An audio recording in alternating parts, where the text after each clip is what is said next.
గుంటూరు జిల్లాలోని కాజా toll plaza వద్ద భారీగా చేరిన వరద నీరు.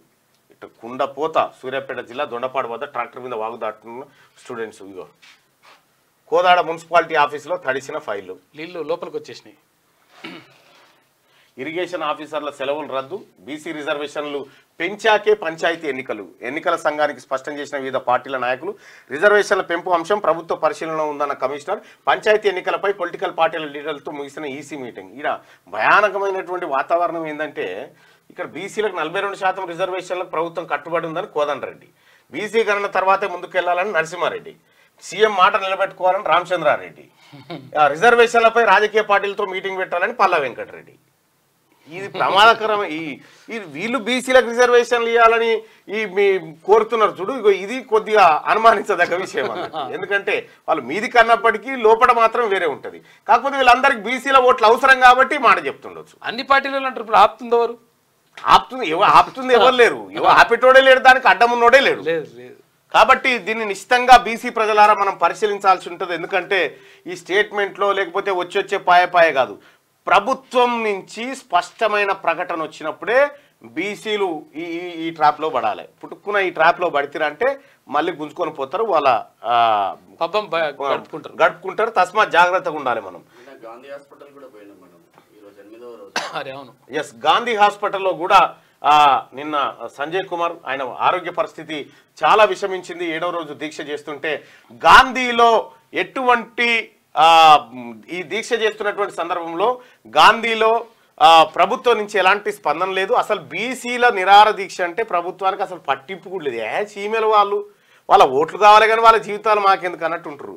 మీరు మూల్యం చెల్లించుకోక తప్పదు.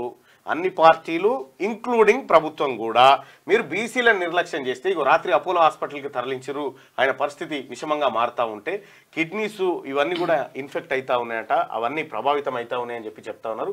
ఇక్కడ గాంధీలో ఉంటే బతకనీయరని అపోలో హాస్పిటల్కి తరలించడం జరిగింది. ఇక్కడ బీసీలను నిర్లక్ష్యం చేస్తూ కనీసం ప్రభుత్వానికి పట్టింపు లేదన్నట్టుగా వ్యవహరిస్తూ ఉన్నాడు ముఖ్యమంత్రి గారు. ఇది పద్ధతి కాదు.